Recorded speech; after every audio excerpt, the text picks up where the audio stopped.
Hello everybody, good afternoon, and today we are going to start our new biology video in which we are already discussing the chapter digestion and absorption class +1.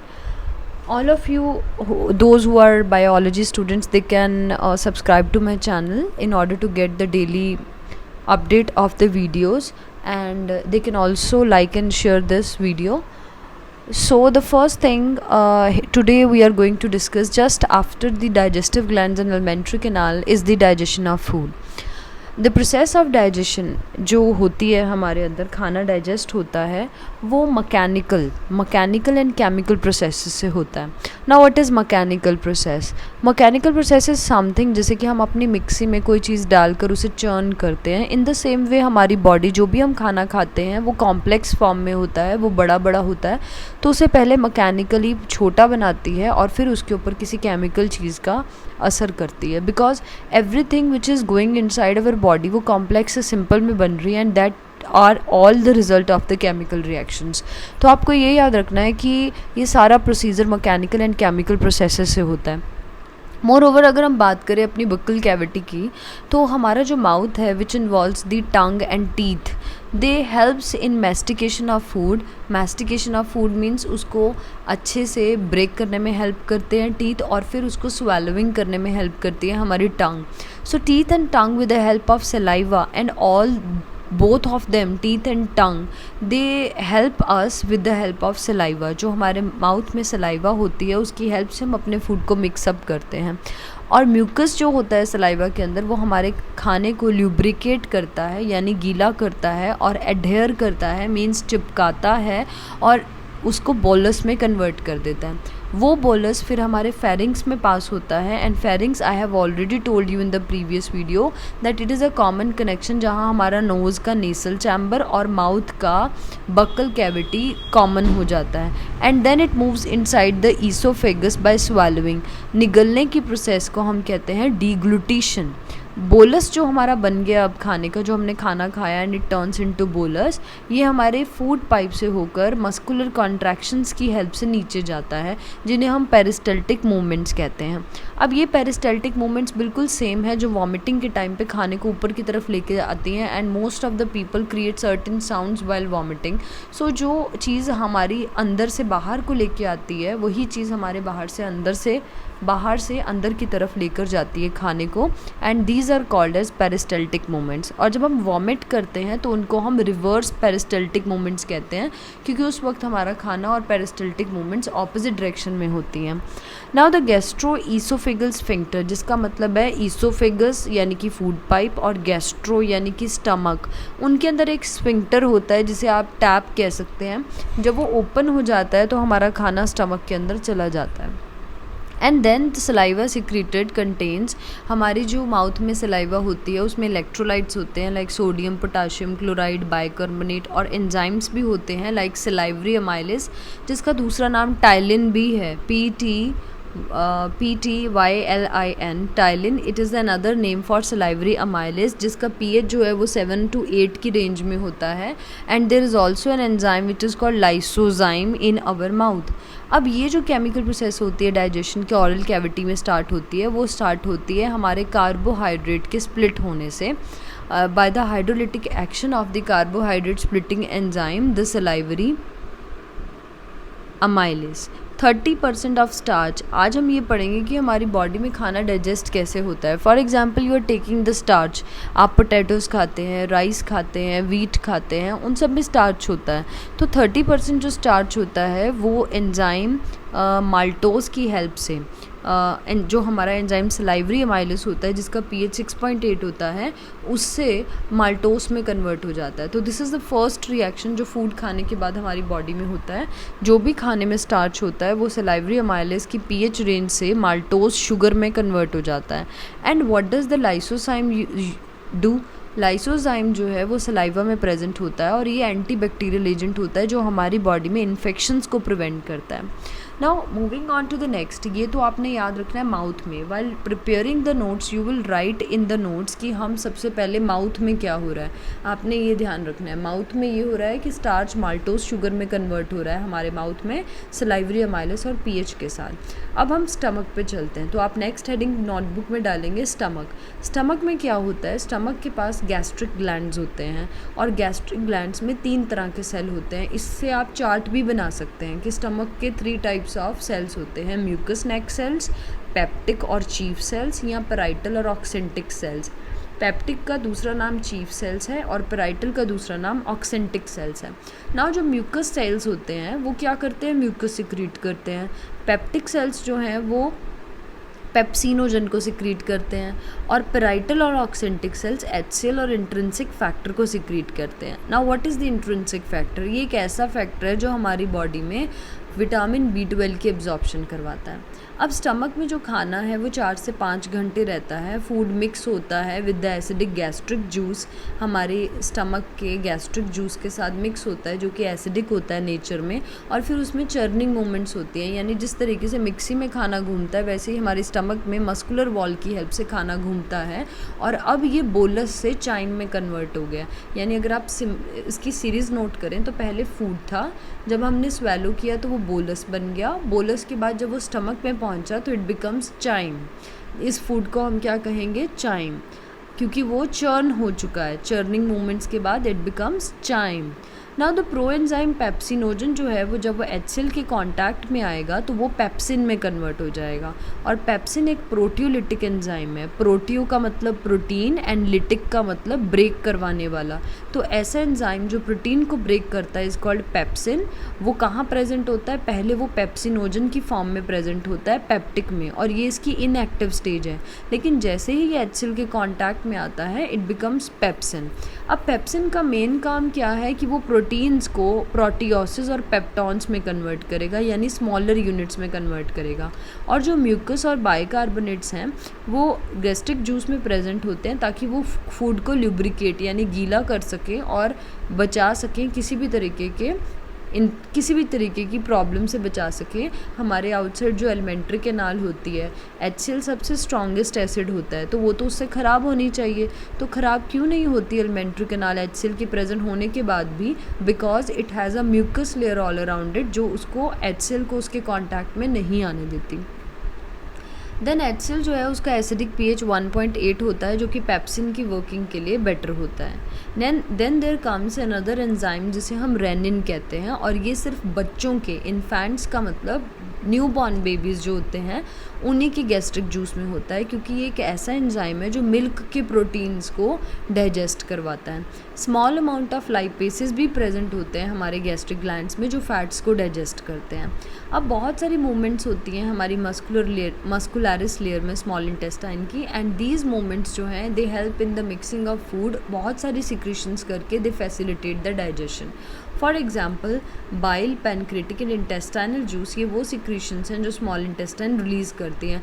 Because अगर आपने मेरी previous video देखी हो उसमें आपने देखा था कि बाइल जो है लिवर से ऑरिजिनेट होता है, पैनक्रेटिक जूस पैनक्रियास से, और इंटेस्टाइनल जूस इंटेस्टाइन से।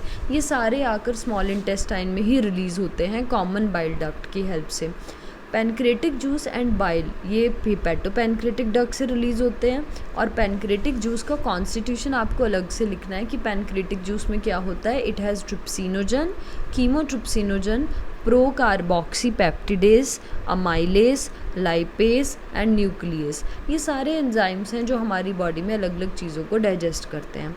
अब हम बारी बारी इनके फंक्शंस भी पढ़ेंगे। फॉर एग्जांपल ट्रिप्सिनोजन को एक्टिवेट कौन करता है, इंटीरोकाइनेज, यानी कि पहले ये ट्रिप्सिनोजन होता है, फिर एरो डालेंगे आप, एरो के ऊपर लिखेंगे इंटेरोकाइनेज, और ये ट्रिप्सिनोजन किस में कन्वर्ट हो जाएगा, ट्रिप्सिन में।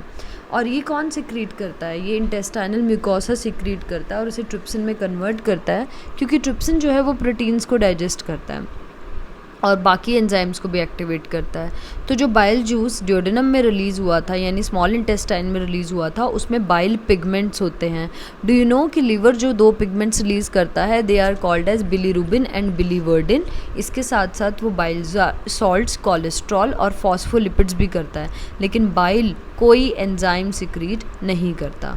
बाइल जूस फैट्स को इमल्सिफाई करने में यानी उनको स्मॉल मिसल्स में कन्वर्ट करवाता है और लाइपेज को एक्टिवेट करता है। इंटेस्टाइनल जो म्यूकोस एपिथेलियम था जिसमें गॉबलेट सेल्स थे, उनका काम होता है म्यूकस सिक्रीट करना। तो आपसे ये भी पूछा जा सकता है, name the cells that secrete the mucus, तो you will say that goblet cells help in secreting the mucus.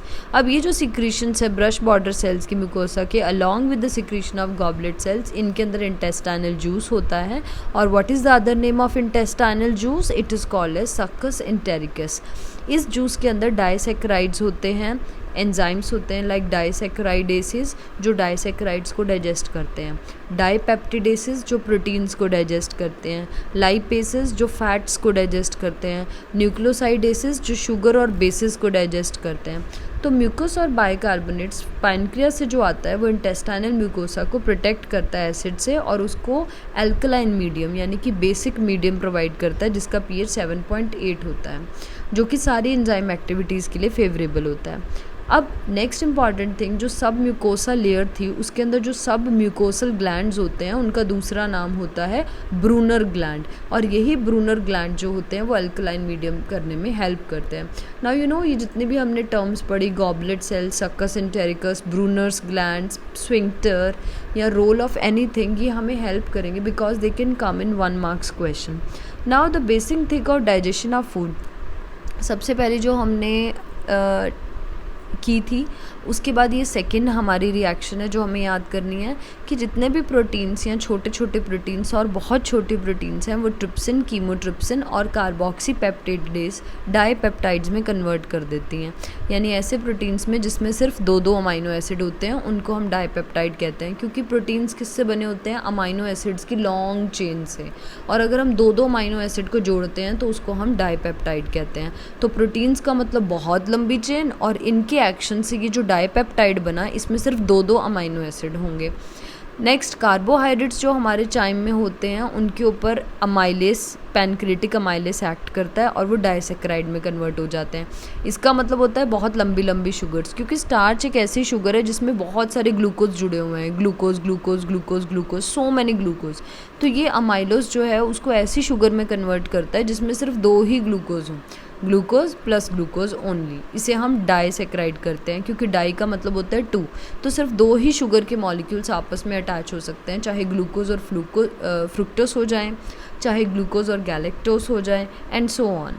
उसके बाद जो फैट्स होते हैं वो लाइपेसेस की हेल्प से डाइग्लिसराइड्स में यानी 2 वाले में हो जाते हैं, और फिर मोनोग्लिसराइड्स यानी सिर्फ एक ही ग्लिसरिक एसिड या ग्लिसरॉल का मॉलिक्यूल या फैटी एसिड का मॉलिक्यूल।